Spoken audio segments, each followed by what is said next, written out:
दोस्तों, ये कहानी बिलासपुर राज्य के एक छोटे से गांव रामगंज की है, जहां हर तरह बस खुशियां ही खुशियां थीं। रामगंज गांव में किसी बात की कमी नहीं थी। यहां हर तरह की सुविधा उपलब्ध थी। हर घर के बाहर अपना नल था, जिस वजह से गांव वालों को कभी पानी की समस्या नहीं होती थी। और रामगंज गांव के पास से ही एक बड़ी नदी भी गुजरती थी, जहां लोग अपने पशुओं को नहलाने ले जाते थे। रामगंज में कोई व्यक्ति कभी खाली नहीं रह पाता था।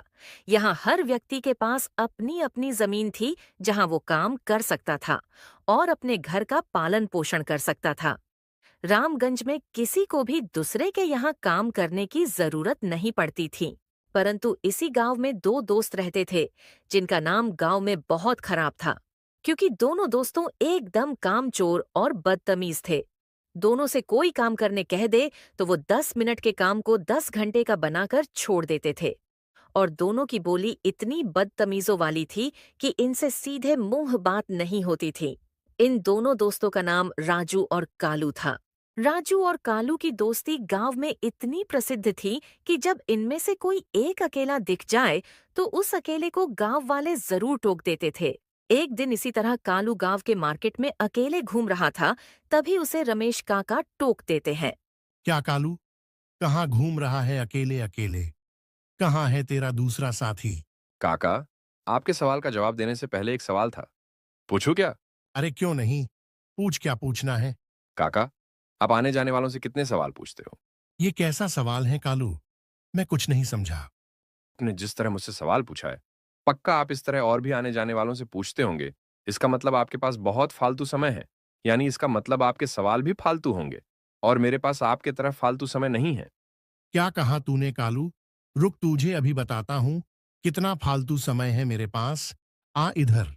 कालू काका के साथ बदतमीजी कर वहां से भाग जाता है। राजू और कालू इसी तरह गांव वालों के साथ बदतमीजी कर अपना दिन गुजारते थे। पूरे गांव में बस राजू और कालू ही थे जो कोई काम नहीं करते थे। ये दोनों बस यहाँ वहाँ गांव वालों को परेशान करते थे। एक दिन दोनों कमलेश काका के आम के बगीचे से आम चुरा कर खा रहे थे। तभी कालू बोलता है। अरे राजू भाई, बहुत बोर हो रहा है, चलना किसी को परेशान करते हैं। हाँ कालू, चल फटाफट ये आम खत्म कर ले, फिर चलते हैं किसी को परेशान करने। दोनों फटाफट आम खत्म कर गांव के पास वाले मार्केट में चले जाते हैं। मार्केट में पहुंचकर राजू बोलता है। बोल कालू भाई, आज किसे बकरा बनाना है? तू जिसे बोलेगा आज उसी को परेशान करेंगे। तभी कालू की नजर पेड़ के पास बैठे राकेश काका पर पड़ती है। राजू चल, आज राकेश काका को बकरा बनाते हैं। परसों मुझे रोककर उल्टे फूलते सवाल पूछ रहे थे। हाँ चल ठीक है कालू, सुन मेरे पास एक प्लान है। मैं राकेश काका के पास जाता हूँ और थोड़ी बातचीत करता हूँ। तभी तू अपने साथ 4-5 गुब्बारे हवा भर के और एक गुब्बारा पानी भर के लेके आना और पेड़ के पीछे छुपे रहना। मैं काका के साथ बातचीत करता रहूंगा, पर जब जब काका बोलने वाले हो तब तब तू एक गुब्बारा फोड़ देना। और जब परेशान होकर काका पेड़ के पीछे आए तब तू पानी वाला गुब्बारा उनके नीचे लाकर रख देना। ठीक है राजू, चल फटाफट काम पर लग जा। राजू राकेश काका के पास जाता है और कालू गुब्बारे लेके झाड़ के पीछे छिप जाता है। और राकेश काका, क्या हाल चाल है? सब ठीक तो हैं? हाँ बेटा, सब बढ़िया है। अपना बता, क्या हाल है? आज राकेश काका की कैसे याद आ गई? अरे बस काका, ये बोलकर तो आपने मुझे एक पल में पराया कर दिया। एक आप ही तो हो जो पूरे गांव में मुझे सबसे ज्यादा चतुर और समझदार लगते हो। बस कर राजू, अब इतना मस्का मत मार। चल बता, क्या काम है मुझसे? अरे सच्ची काका, कोई काम नहीं है, बस यहां से गुजर रहा था और आप दिख गए तो सोचा हाल चाल ले लेता हूं। यहाँ राजू राकेश काका को अपनी चिकनी चुपड़ी बातों में उलझा कर रखता है और धीरे से कालू को इशारा कर देता है। राजू का इशारा देखते ही कालू तैयार हो जाता है अपने गुब्बारों के साथ। काका एक बात बोलूं, आज आप बहुत अच्छे दिख रहे हो। क्या बात है, कुछ हुआ है क्या? राकेश काका जैसे ही कुछ बोलने जाते हैं, तभी कालू उनके पीछे एक गुब्बारा फोड़ देता है। अचानक गुब्बारे की आवाज से डरकर राकेश खड़ा हो जाता है और यहाँ वहाँ देखने लगता है। अरे काका, क्या हुआ? मैंने कुछ गलत कह दिया क्या? अचानक खड़े क्यों हो गए? अरे राजू, तुझे कोई चीज फूटने की आवाज नहीं आई क्या? क्या? किस आवाज की बात कर रहे हो काका? मुझे तो कोई आवाज नहीं आई। शायद आपको कोई वहम हुआ होगा। चलो छोड़ो, आओ बैठ जाओ। राकेश ने राजू की बात पर विश्वास कर सोचा, शायद उसे कोई वहम हुआ है। वो फिर से बैठ जाता है। अरे काका, आपने बताया नहीं। आज आप बहुत अच्छे लग रहे हो। कुछ खास है क्या आज? फिर राकेश जैसे बोलने जाता है वैसे ही कालू एक और गुब्बारा फोड़ देता है। गुब्बारे की आवाज सुन राकेश फिर उठ खड़ा होता है और फिर यहाँ वहाँ देखने लगता है। अरे क्या हुआ काका? लगता है ना आप मुझसे नाराज हो और मेरे सवाल का जवाब नहीं देना चाहते हो। अरे नहीं बेटा, फिर से मुझे कुछ फूटने की आवाज आई, इसलिए मैं डर गया। सच्ची सच्ची बता, तुझे कुछ नहीं सुनाई दिया क्या? आवाज? कौन सी आवाज काका? मुझे तो कोई आवाज नहीं आई। लगता है आप मेरे साथ मजाक कर रहे हो। अरे नहीं राजू, मुझे पक्का कुछ फूटने की आवाज आई। इस बार मेरा वहम नहीं हो सकता है। अरे नहीं काका, मुझे तो कोई आवाज नहीं आई। शायद कल रात में आपकी नींद पूरी नहीं हुई है। छोड़ो आवाज को, आओ बैठो यहां पर। राजू फिर से कालू को इशारा कर देता है पानी वाला गुब्बारा राकेश काका के नीचे रखने के लिए। राजू का इशारा मिलते ही कालू धीरे से पानी वाला गुब्बारा राकेश काका के बैठने वाली जगह पर रख देता है। राकेश भी बिना पीछे देखे वहां बैठ जाता है और उसके बैठते ही वो गुब्बारा फूट जाता है और राकेश की धोती पूरी गीली हो जाती है। फौरन वहां से कालू और राजू भागकर दूर खड़े हो जाते हैं और दूर से ही कालू राकेश को बोलता है। क्या हुआ राकेश काका? इतनी ही जोर से आई थी तो खेतों में चले जाते, यहाँ बैठे बैठे ही कर दिए। राजू और कालू दोनों मिलकर राकेश को चिढ़ाने लगते हैं। राकेश राकेश काका काका छी छी छी। छी, राकेश काका छी छी। राजू और कालू को एक साथ देख राकेश भी समझ जाता है कि ये मजाक इन दोनों ने मिलकर किया है। रुको नालायको, यहाँ आओ, बताता हूँ क्या होता है। छी छी, रुको दोनों, यहाँ आओ। राजू और कालू दोनों वहां से भाग जाते हैं और जाकर नदी किनारे बैठ जाते हैं। और बता कालू, मजा आया या नहीं? हाँ राजू, बहुत मजा आया। अब आगे क्या, अब क्या करें? रुक कालू, थोड़ी देर आराम करते हैं और फिर किसी और बकरे को ढूंढते हैं। फिर दोनों नदी किनारे आराम करते हैं। इसी तरह रोज किसी न किसी को परेशान करके दोनों का दिन गुजर जाता था। राजू और कालू रोज किसी न किसी तरह से कुछ न कुछ नुकसान करा देते थे। कभी किसी के फलों के बगीचे में घुसकर फलों की चोरी करते थे, तो कभी कभी किसी न किसी ठेले वाले को परेशान कर उसका नुकसान करवा देते थे। पूरे गांव वाले इन दोनों की हरकतों से परेशान हो गए थे।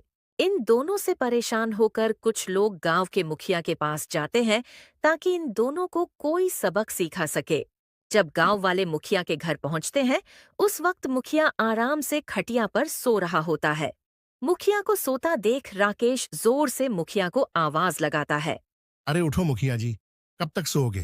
राकेश के इतना जोर से चिल्लाने की वजह से मुखिया डर के उठ जाता है। अरे राकेश, इतना जोर से क्यों चिल्ला रहे हो? सोया था, मर थोड़ी गया था। और क्या हुआ है? इतने सारे लोग क्यों आए हों? अरे मुखिया जी, हम सब यहाँ एक फरियाद लेकर आए हैं। फरियाद? कैसी फरियाद कमलेश भाई? जरा खुल के बोलो, क्या बात है? मुखिया जी, हम सब यहाँ गांव के दोनों कामचोर और बदतमीजों की बदतमीजी से परेशान होकर उन दोनों के खिलाफ शिकायत करने आए हैं। अच्छा समझा, राजू और कालू की बात कर रहे हो ना? हाँ मुखिया जी, इन दोनों ने गांव वालों के नाक में दम कर रखा है। रोज किसी न किसी को परेशान करते हैं।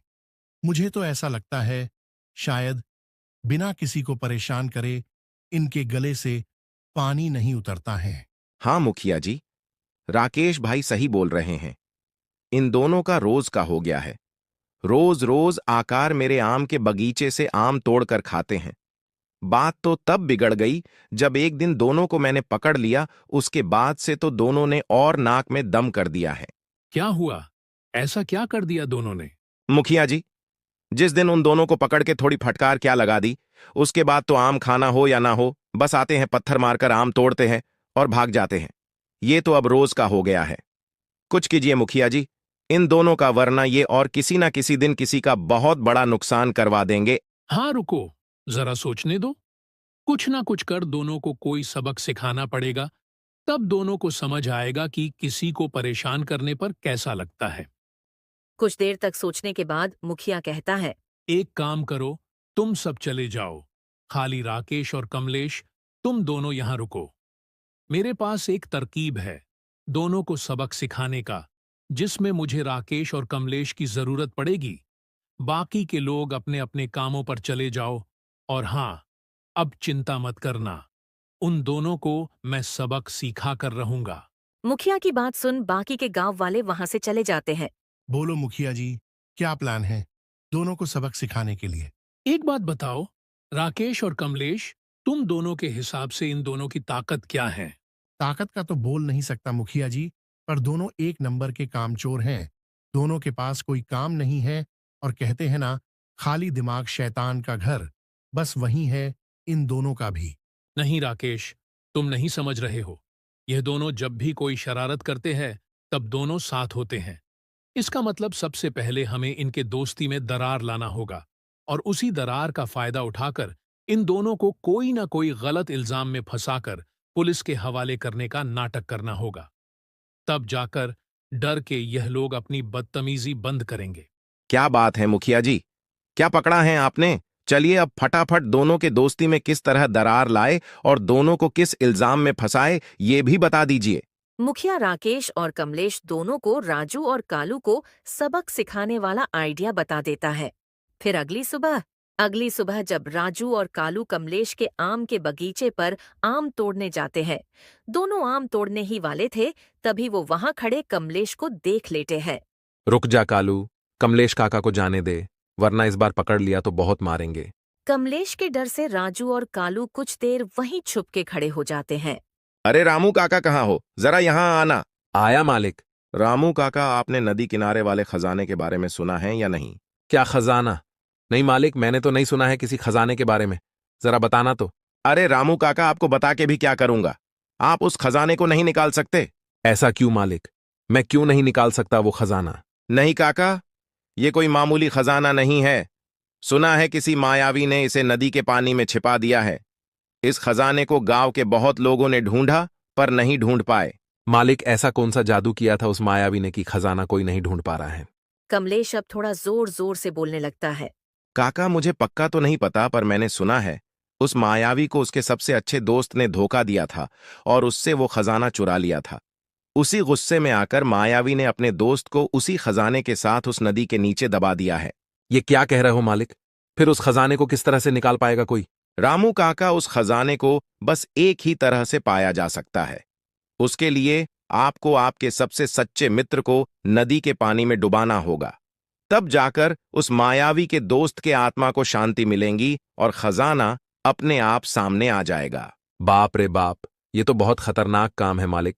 मतलब खजाने के लिए आपको अपने सच्चे दोस्त को मारना होगा? हाँ काका, पर मैंने सुना है ये कोई मामूली खजाना नहीं है।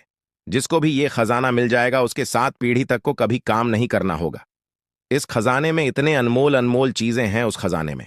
हाँ, पर मालिक, उस खजाने को पाने के लिए आपको अपने सबसे सच्चे दोस्त को मारना होगा। ये कैसे करोगे? अरे काका, ऐसा क्यों कह रहे हो? मुझे तो मिल ही नहीं पाएगा वो खजाना। ऐसा क्यों मालिक? आपको क्यों नहीं मिल सकता? रामू काका, शायद आपने मेरी बात सही से नहीं सुनी। खजाने को पाने के लिए आपको अपने सबसे सच्चे दोस्त को मारना होगा, और आप तो जानते ही हो मेरा तो ऐसा कोई सच्चा दोस्त ही नहीं है। हाँ मालिक, आपकी बात भी सही है, परंतु इस दौर में सच्चा दोस्त किसी को मिलेगा भी कैसे? राजू और कालू ने कमलेश और रामू के बीच चल रही पूरी बात सुन ली थी और उन दोनों को भी उस खजाने को पाने की लालच हो गई थी, परंतु दोनों ने एक दूसरे को ये बात जाहिर नहीं होने दी। ये सब झूठ है। ऐसा भी कहीं होता है क्या? कुछ भी झूठ झूठ बोल रहे हैं कमलेश काका।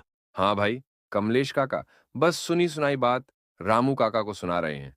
चल छोड़ राजू भाई, जाते हैं यहाँ से। आज मूड नहीं कर रहा आम तोड़ने का। राजू और कालू दोनों कमलेश के आम के बगीचे से चले जाते हैं, परंतु दोनों कमलेश काका की बात भूल नहीं पा रहे थे। चलते चलते दोनों गांव के बाजार में पहुंच जाते हैं। गांव के बाजार में पहुंचते ही दोनों को राकेश काका दिखाई दिए, जो एक फल वाले से बातचीत कर रहे थे। चल कालू, राकेश काका को परेशान करते हैं। हाँ राजू, चल राकेश काका को थोड़ा तंग करते हैं। दोनों जाके ठेले के पीछे छिप जाते हैं और राकेश काका को डराने की तैयारी करते हैं। और गबरू भाई, दुकान कैसी चल रही है? तेरी कमाई तो दबा के होती होगी। कहाँ राकेश भाई, धंधा एकदम मंदा चल रहा है। सोच रहा हूं भगवान मुझ पर कहीं से मेहरबान हो जाए और मुझे कोई लॉटरी लग जाए या कहीं से कोई खजाना मिल जाए, तो बस मैं ये धंधा बंद कर पूरे परिवार के साथ कहीं घूमने चला जाता। देख गबरू, मैं तुझे लॉटरी का तो नहीं बता सकता, पर खजाने का पता बता सकता हूँ। क्या कहा राकेश भाई? खजाने का पता? आपको कहाँ से मिला खजाने का पता? देख गबरू, तू आम खाने पर ध्यान दे, गुठली मत गिन। हाँ बोलिए राकेश भाई, कहाँ से मिलेगा मुझे खजाना? गबरू, तुझे ये खजाना हमारे गांव के पास वाले नदी के पास मिलेगा, परंतु इसे पाना इतना आसान नहीं है। परंतु अगर तुझे ये खजाना मिल गया तो समझ कि तुझे तो क्या, तेरे पर पोटो को कभी काम नहीं करना पड़ेगा। राकेश भी गबरू को नदी के पास वाले खजाने की कहानी और उसको पाने का तरीका बता देता है। ये पूरी बात राजू और कालू भी सुन लेते हैं और इस बार दोनों इस बात को सच मान लेते हैं। राजू और कालू खजाने की बात सुनने के बाद राकेश काका को तंग करने का प्लान छोड़ अपने अपने घर जाने का निश्चय करते हैं। कालू आज मूड नहीं कर रहा काका को तंग करने का, और थोड़ी तबीयत भी खराब लग रही है। चल मैं घर जा रहा हूँ। ठीक है राजू, चल बाद में मिलते हैं, मैं भी घर जा रहा हूँ। आज वैसे भी माँ ने जल्दी आने बोला था। राजू और कालू दोनों अपने अपने घर की तरफ निकल पड़ते हैं। घर पहुंचकर राजू और कालू बस उसी खजाने के बारे में सोच रहे थे। काश वो खजाना मुझे मिल जाए तो पूरी जिंदगी मुझे कोई काम नहीं करना पड़ेगा। यही ख्याली पुलाव कालू भी अपने घर पर पका रहा था। काश वो खजाना मुझे मिल जाए तो पूरे जिंदगी मौज से कटेगी, कोई काम नहीं, बस आराम ही आराम। राजू इस खजाने को पाने के लिए किसी भी हद तक जाने को तैयार था। उसने खजाना पाने के लिए कालू को नदी में डुबाने का प्लान बनाया और यही प्लान कालू के दिमाग में भी चल रहा था। अगली सुबह सुबह राजू और कालू दोनों बाजार में मिलते हैं। चलना कालू, आज कुछ नया करते हैं। रोज रोज इन्हीं गांव वालों को परेशान कर करके अब मजा नहीं आ रहा है। हाँ राजू, बात तो सही कहा तूने, चल कुछ नया करते हैं। कुछ सोचा है क्या तूने? हाँ कालू, चल आज नदी किनारे जाते हैं। हाँ चल राजू। राजू और कालू दोनों नदी किनारे जाने के लिए निकल जाते हैं। राकेश भी उन दोनों का पीछा करता है। दोनों नदी किनारे जाकर खड़े हो जाते हैं। आखिर आ गए नदी के पास कालू, और बता क्या करना है? वैसे तो मैंने कुछ सोचा नहीं है, पर राजू मैं कल राकेश काका और कमलेश काका की बातें भूल नहीं पा रहा। तो तुझे क्या लगता है ये खजाने की बात सच होगी या नहीं? देख कालू, मुझे तो कुछ पता नहीं, पर एक तरीका है जानने का। हाँ बताना राजू, क्या तरीका है? कालू के ये बोलते ही राजू उसे नदी में धक्का मार देता है। राजू नदी में गिरते ही तड़पने लगता है और बचाओ बचाओ चिल्लाने लगता है। तभी तुरंत पीछे से राकेश पानी में कूदकर कालू को बाहर निकाल लेता है और पुलिस आकर राजू को कालू को नदी में धक्का मारकर मारने की साजिश में पकड़ लेती है। मुझे छोड़ दो, मैंने कुछ नहीं किया। मैंने सब कुछ अपने आंखों से देखा, कैसे तूने कालू को नदी में धक्का मारा। तभी पीछे से वहां मुखिया आ जाता है। देखा बेटा कालू, जिस दोस्त के साथ मिलकर तुम पूरे गांव वालों को परेशान करते थे, उसी दोस्त ने आज खजाने के चक्कर में तुम्हें जान से मारने की कोशिश की। हाँ मुखिया जी, मुझे माफ कर दो। आज के बाद मैं किसी को परेशान नहीं करूंगा। कालू पुलिस वाले को राजू को माफ कर छोड़ने कहता है, क्योंकि वो भी यहाँ वही करने आया था जो राजू ने किया। पुलिस वाला कालू के कहते ही राजू को छोड़ देता है। राजू भी मुखिया जी और कालू से माफी मांगता है। मुझे भी माफ कर दीजिए मुखिया काका, आज के बाद मैं भी किसी को परेशान नहीं करूंगा। दोस्तों, इस तरह मुखिया के एक आइडिया ने राजू और कालू को एक बहुत बड़ा सबक सिखा दिया कि लालच के आगे बड़े बड़े मित्र अपनी मित्रता भूल जाते हैं, और दोनों को सुधार भी दिया। दोस्त, भारत के एक बड़े से राज्य में एक दयालु और न्यायप्रिय राजा अर्जुन सिंह राज करते थे। वे अपने राज्य के सभी लोगों की समस्याएं सुनते और उनका समाधान करते थे। राज्य में राजा अर्जुन सिंह अपने न्याय और दया के लिए प्रसिद्ध थे। राज्य के सभी निवासी अपनी समस्याओं को लेकर राजा के पास आते थे। अर्जुन सिंह को ये बिल्कुल पसंद नहीं था कि उनके गांव में कोई दुखी रहे, इसलिए वो अपने राज्य के सभी दुखिहारे की बात सुनते और उनके समस्या का हल निकालने की पूरी कोशिश करते थे। कई सालों से इसी तरह चले आ रहा था और पूरे गांव में शांति थी और अगल बगल के गांवों में भी शांति थी, और इसी कारण अर्जुन सिंह से मिलने कोई नहीं आ रहा था। ये सब देखकर अर्जुन सिंह थोड़ा आश्चर्य में पड़ गया था। इसी तरह और कई दिन बीत गए। फिर एक दिन, मंत्री, क्या हाल है? राज्य में सब कुछ ठीक है ना? और पड़ोसी राज्यों से कोई खबर या सूचना? जी महाराज, हमारे राज्य में सब कुछ सामान्य है और पड़ोसी राज्य में भी शांति है। लेकिन महाराज, एक दुखद सूचना है। क्या कहा मंत्री? दुखद सूचना? क्या है दुखद सूचना? महाराज, कल रात एक निवासी महल के बाहर आया था। वह बहुत ही दुखी प्रतीत हो रहा था।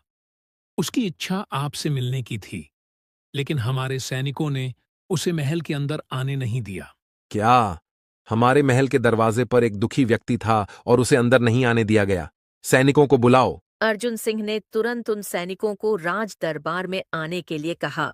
राजा का फरमान मिलते ही दोनों सैनिक राजा के पास आते हैं। सैनिकों, मैंने ये क्या सुना है? कल रात हमसे मिलने कोई व्यक्ति आया था। जी महाराज, एक व्यक्ति आया था और वो काफी दुखी भी लग रहा था। सैनिकों, जब तुमने उस व्यक्ति को इतनी दुखी हालत में देखा था, तो तुमने उस व्यक्ति को अंदर आने क्यों नहीं दिया? महाराज, हमें क्षमा कर दीजिए। हम आपके आदेश का पालन कर रहे थे। आप विश्राम कर रहे थे, इसलिए हमने उसे अंदर नहीं आने दिया। सैनिकों की बात सुनकर अर्जुन सिंह को थोड़ा बुरा लगता है और वो तुरंत अपने मंत्री से कहता है। मंत्री, जाओ और उस व्यक्ति को खोजकर हमारे सामने ले आओ। अर्जुन सिंह के कहते ही मंत्री और सैनिक उस व्यक्ति को ढूंढने निकल पड़ते हैं। मंत्री और सैनिक पूरे गांव में उस व्यक्ति को ढूंढने लगते हैं। उस व्यक्ति को ढूंढते ढूंढते वे गांव के बाजार में एक छोटे से मसाले की दुकान के पास पहुंच जाते हैं। उस मसाले की दुकान के पास उस आदमी को उदास बैठा पाते हैं। उस व्यक्ति को देखते ही सैनिक मंत्री से कहता है। मंत्री जी, यही वह आदमी है जो महल में आया था। पक्का ना सैनिकों, यही वो आदमी है ना? एक बार ध्यान से देख लो, क्योंकि इसे हमें महाराज के सामने पेश करना है। हाँ मंत्री जी, पक्का यही वो आदमी है जो कल रात महाराज से मिलने की जिद कर रहा था। सैनिकों से सुनिश्चित करते ही मंत्री उस व्यक्ति को कहता है। अरे ओ भाई, नाम क्या है तुम्हारा? मेरा नाम राहुल है मंत्री जी। राहुल, मैंने सुना कल रात तुम महाराज से मिलना चाहते थे। जी मंत्री जी, मुझे महाराज से मिलना है ताकि वो मेरी एक समस्या का समाधान कर सके। राहुल, चलो फिर हमारे साथ, तुम्हें महाराज ने बुलाया है। मंत्री और सैनिक राहुल को राजा के महल में ले जाते हैं। महाराज, यही है वह आदमी जो कल रात आपसे मिलने आया था। तुम्हारा नाम क्या है? और कल रात के लिए हमें माफ कर दो। जब तुम महल में आए, हम विश्राम कर रहे थे। बोलो, क्या परेशानी है? हम उसका समाधान करेंगे। महाराज, मेरा नाम राहुल है। मैं एक गरीब किसान हूं। मेरी एक पत्नी और 2 छोटे बच्चे हैं। मेरे पास एक छोटी सी जमीन है जिस पर मैं कई वर्षों से खेती कर रहा हूं, लेकिन मेरे सौतेले भाई ने वह जमीन मुझसे छीन ली है। वह कहता है कि वह जमीन हमारे पिता ने उसे दी थी और अब मेरा कोई अधिकार नहीं है। मेरे घर में कई दिनों से एक भी अनाज का दाना नहीं है। कृपया महाराज, मेरी मदद करें। राहुल की बातें सुनते ही राजा मंत्री से कहता है। मंत्री, इसके भाई को दरबार में तुरंत बुलाओ। राजा का फरमान मिलते ही मंत्री कुछ सैनिकों के साथ राहुल के भाई विजय को दरबार में ले आते हैं। तुम्हारा नाम क्या है? और क्या यह सच है कि तुमने अपने सौतेले भाई की जमीन धोखे से छीन ली है? मेरा नाम विजय है महाराज। राहुल मेरा सौतेला भाई है, लेकिन यह झूठ है। मैंने उसकी जमीन नहीं छीनी। वह जमीन मेरे पास थी। पिताजी ने उसे मुझे ही दी थी और मैंने उसे राहुल को केवल खेती करने के लिए दी थी। अब वह उस पर अपना हक जताने लगा है। विजय की बात सुनकर राजा सोच में पड़ जाता है। मंत्री, एक काम करो, इन दोनों को उत्तम फसल के बीज लाकर दो। राजा का इतना विचित्र सुझाव सुनकर दरबार में लोग चकित हो जाते हैं। राजा ऐसा कैसे कर सकते हैं? किसी फसल के बीज से यह कैसे पता चलेगा कि इनमें से कौन झूठ बोल रहा है? मंत्री दरबार में फसल के बीज लाते हैं। मैंने तुम दोनों की बात सुन ली है। यह सच है कि तुम दोनों में से कोई एक झूठ बोल रहा है। मैं तुम्हें आलू के बीज दे रहा हूं। तुम दोनों जाओ और अपनी अपनी फसल उगाओ। जिस फसल की गुणवत्ता सबसे अच्छी होगी, वही जमीन का असली मालिक होगा। ठीक है महाराज, मैं आपकी आज्ञा के अनुसार आलू की फसल उगाऊंगा। मुझे भी आपका निर्णय स्वीकार है महाराज। मैं भी आपके दिए हुए बीजों से आलू की खेती करूंगा। सोनू और विजय दोनों बीज लेकर अपने अपने खेत पर जाते हैं और दोनों मेहनत से अपने अपने हिस्से की खेत की देखभाल शुरू कर देते हैं। कुछ दिनों के बाद दोनों भाइयों की फसल बड़ी हो जाती है। दोनों भाइयों में राहुल की फसल बहुत अच्छी हो जाती है। मेरी फसल कितनी अच्छी हो गई है। अब इन्हें महाराज के पास ले जाने का समय आ गया है। राहुल की फसल तो अच्छी हुई थी, परंतु विजय की फसल इतनी अच्छी नहीं हुई थी। दोनों भाई अपनी अपनी आलू की टोकरी लेकर राज दरबार में पहुंच जाते हैं। राज दरबार में राजा अपने मंत्रिमंडल के साथ आते हैं। राजा आते ही दोनों भाइयों की आलू की टोकरी देखता है। विजय, तुम्हारे आलू तो बहुत सुंदर लग रहे हैं। महाराज, मैंने दिन रात मेहनत की है, इसलिए फसल अच्छी हुई है। राजा राहुल के आलू को देखकर कहता है, राहुल, तुम्हारे आलू तो खराब अवस्था में हैं। क्या तुमने अपनी फसल की देखभाल नहीं की? इससे साबित होता है कि तुम्हारी फसल अच्छी नहीं हुई है। इसका मतलब तुम झूठ बोल रहे थे। महाराज, कल तक तो मेरी फसल बहुत अच्छी थी। मुझे समझ में नहीं आता कि ऐसा क्यों हुआ। महाराज, पक्का यह राहुल झूठ बोल रहा है। इसने आलू की देखभाल सही से नहीं की होगी, इसलिए इसके आलू खराब हुए हैं। राजा मंत्री की बात मान लेते हैं और अपना फैसला सुनाने जा ही रहा होता है। तभी मंत्री उसे टोकते हुए कहता है, महाराज, बस 1 मिनट रुकिए। सच्ची सच्ची कहूं, ये विजय झूठ बोल रहा है। विजय झूठ बोल रहा है? मैं कुछ समझा नहीं मंत्री जी, इसका क्या मतलब है? महाराज, मैंने जो बीज दिए थे वे बीज एक जैसे नहीं थे। राहुल को अच्छे बीज दिए गए थे और विजय को खराब बीज। चलो गुप्तचर, जल्दी से महाराज को बता दो, कल तुमने क्या देखा? महाराज, विजय ने राहुल की फसल में जाकर उसकी आलू की टोकरी को अपनी टोकरी से बदल दिया था।